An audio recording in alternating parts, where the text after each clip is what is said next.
Okay, welcome everyone. Thank you all for joining us. Super excited to be here and to walk you through our brand new webinar, How to Build, Run, and Shut Down a PMO, Becoming an Effective PMO Leader. My name is Bill Dow. I have 27 years of hands-on experience. I've been at Microsoft for 14 years, AT&T. I've been an instructor in the local Seattle area at Bellevue College for many years, worked in the government British Columbia. I've been a speaker for many years as well. Several PMI events. I've been on the radio, the PMO conference back in June of 2018, MPUG, Project Summit World, buildoutpmp.com. You'll see a lot of my speaking. And I've written 4 books, The PMO Lifecycle, Building, Running, and Shutting Down, Project Management Communication Tools, Tactical Guide for Building a PMO, and Project Management Communication Bible back in 2008. So really passionate, really excited to be here. And so let's jump into it. So are you trying to become a PMO leader? A better PMO leader, basically? Well, this is the presentation and this is the webinar for you. So what we're going to do is we're going to walk through 3 big buckets. We're going to talk about characteristics of a PMO manager, PMO leader and qualifications, and some best practices, really 10 best practices around being a PMO leader. So what makes an effective PMO leader, right? What are the characteristics? And so here are just some of the things I put out there. A mentor, a process expert, pragmatic, right? Compassionate, passionate, communicator, influencer, coach, understander, right? Helper, methodology, teacher, right? These are the things that all the characteristics that you need to be an effective PMO manager, because you will end up playing multiple times these different roles. What do you think? Do you think there's other things that you need to do? Of course there are, right? There's no way you can do a real comprehensive list, because there's always going to be something new and always something that comes up. And so you just want to think about those characteristics because they're going to be an important part of being an effective PMO manager. So what makes an effective PMO manager, right? Well, many of the characteristics covered in that word cloud we just saw are the core components of being a successful PMO leader, right? You inspire your team, you lead your team, but you don't manage those teams. So many PMO managers run into this same mistake, right? And so the other characteristics, the other thing you really want to think about is you have to balance art versus science, right? And we do this in the PMO and the project management world in general. And I can't really stress enough how important this art versus science is as a PMO manager, as a program manager, as a project manager. You really have to have that concept down and making sure you live by that, because it is a balance. It is a balance and something that you have to really consider: art versus science. Right? PMO leaders need to adapt and adjust to their environments and their executives. Every executive is going to be completely different. Every executive is going to have their own wants and needs, and PMO managers have to adapt to that. All PMOs are different, right? And tricks and techniques used successfully in one PMO may not transfer. So we also have talked about this cookie cutter approach to PMOs, right? So could you use the same approach over and over again? And I think some of that is true. Some of the basics and some of the staples, which I call out many of times, I think they're true, but generally PMOs are different, and you have to approach them very differently. I can't stress enough this third point here. What relationships both with your executives and your organization are critical to your success, right? If you're just satisfying the needs of your executives, you're really going to struggle to be successful. You got to have relationships for the people working in the org and people that are your executives. So it's really that combination that will help you be successful. So what I want to do is I want to turn it over to you, right? So when you think about these characteristics, we talk about mentor and trainer and coach and, pragmatic and listener and all that. Can those characteristics be taught, do you think? Yeah? So put it in the chat box. Yeah. So what's an important characteristic? What is the most important characteristic of a PMO manager, do you think? Yeah, add it to the chat box. Yeah, definitely. Yeah, no, they're good. I like those. And have you heard of art versus science before, right? I think that's very, very common in the project management PMO world, right? Art really being that relationship, influence without authority, and science really being risk logs, issue logs, action logs, project schedules, right? And so, why is that so important? Because you have to have a balance to that. But what do you guys think? Add to the chat box. What do you think?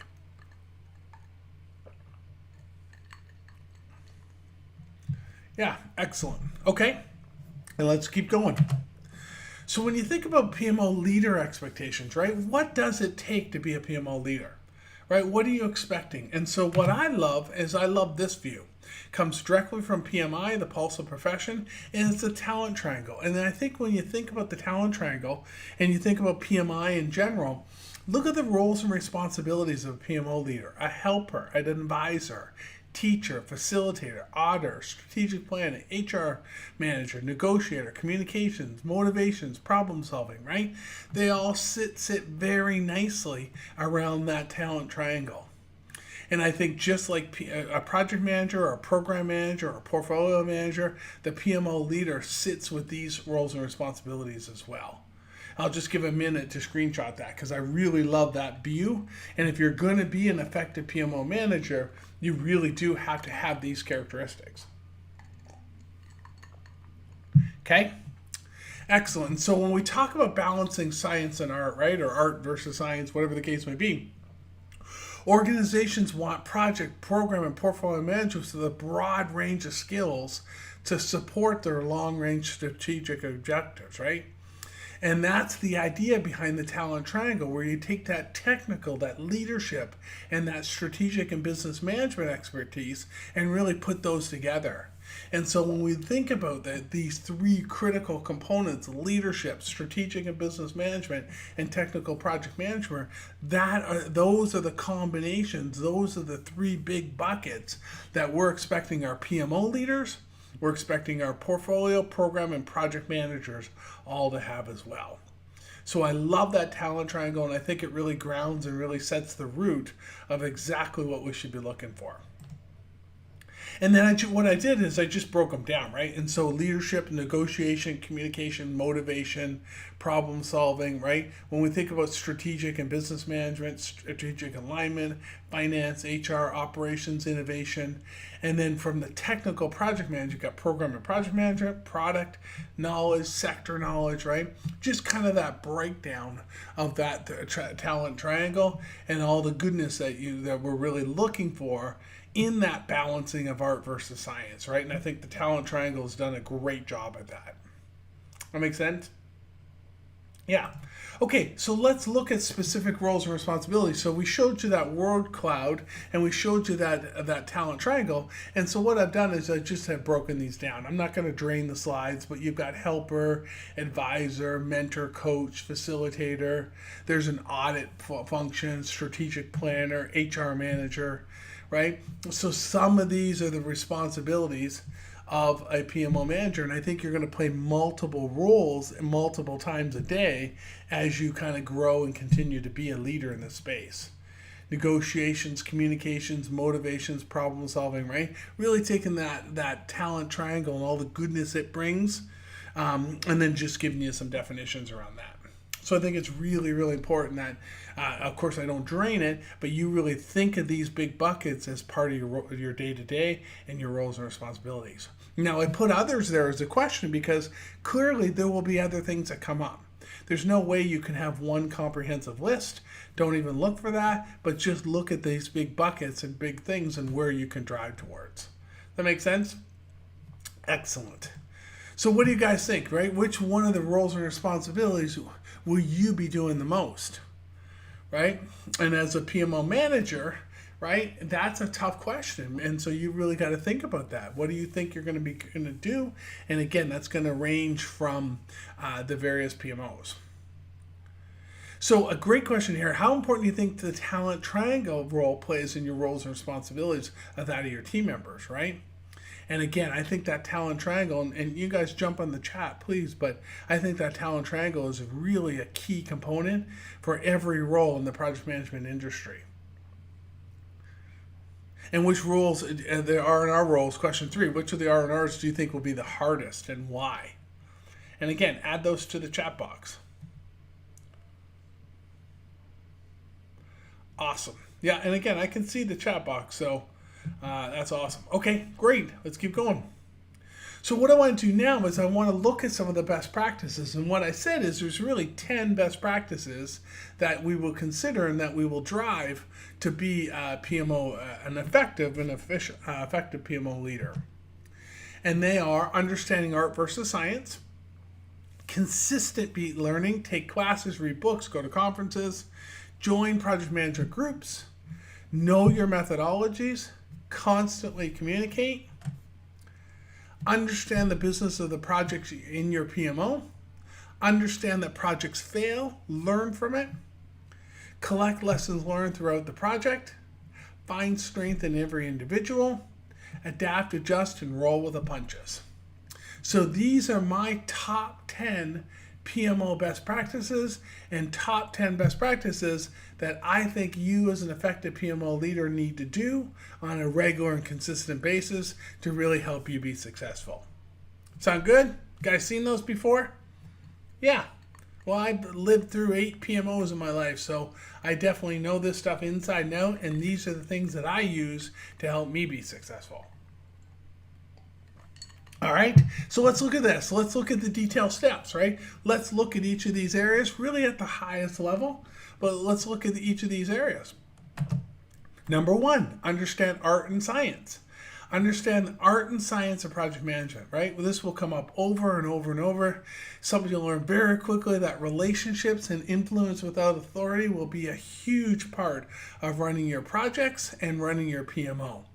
And so I think that's really, really important that this is a message that you give to yourself, but you also give down to your PMO or to your project managers, program managers, portfolio managers, that everyone working in your PMO needs to have this balance of art versus science, right? And so you just can't do it. You can't just be, risk logs, project schedules, issue logs, action logs, and not have any communication skills or any kind of influence without authority, or you're really going to struggle. So as a PMO manager, you need this, but you'll also need this for your individuals as well. Number 2, constantly be learning. Right? Take classes, read books, go to conferences, right? PMOs are not easy and you have to continue to learn. By taking classes and continue to learn will only make you better and make you stronger. So you need to be constantly learning, constantly bettering yourself so you can help run your organization and be much more effective in driving your people and driving your organization forward. You have to constantly be learning. Join project management groups and associations. You got LinkedIn, you got projectmanagement.com, you got Meetup, you've got PMI, right? When you join these groups and these associations, you're spending time with people that are also involved in these roles, right? They basically have the same challenges and that you face, and you'll be able to actually have these conversations. And you say, hey, I'm really stuck doing this or really stuck doing that, and you'll be able to bounce that back off them and see what they do and get some advice from them.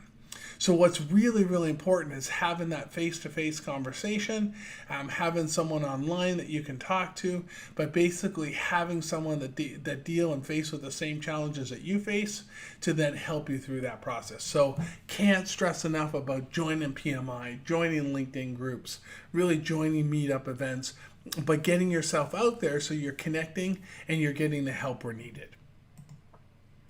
Know your methodologies, right? If you're going to be a PMO manager, no Agile, no Waterfall, no DevOps, right? What methodology is in your organization, right? You need to know those, right? If you're an IT shop, know those. If you're a research or a manufacturing, know those methodology. Construction, know those as well, right?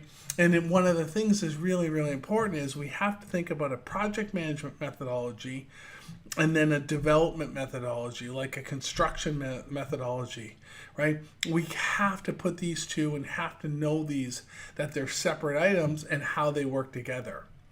So as a PMO manager, you need to know methodologies better than anyone, because you need to be able to talk through, why are we using Agile? Why are we using Waterfall? Or why are we not using those?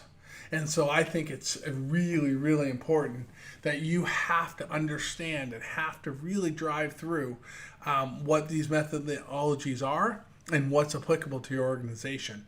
Because without that, you're really going to struggle, right? And so good PMO managers will really get in there and learn Agile inside and out, learn Waterfall, learn DevOps if you're an IT shop. Know those inside and out, and then know where project management sits on top of those. And so that's one thing that I've really been passionate about, is understanding these methodologies. Constantly communicate, right? 90% of a project manager's job is communicating. 90% of a PMO manager's job is communicating, right? So again, you have to stress the importance of how communications will make you successful in this role of portfolio, program, project, or PMO manager. Right? Think about 90% of your project manager's job is communicating. Well, as PMO manager responsible for many project managers, right? Then obviously communication is going to be a big role in your job as well. And so you have to constantly be communicating. I can't stress that enough. Okay? Project managers become much more valuable to their projects when they learn as much as they can about the project they're managing. Okay? Stress this point with your organization. If you've got a project manager that's filling in the boxes, checking the boxes, filling in the templates, but has no idea what the actual business is about, that project manager will not be successful. When project managers have that business knowledge and they understand business problems, they become much more effective. So as PMO manager, your job is to instill knowing the business to your programs and projects and portfolio managers.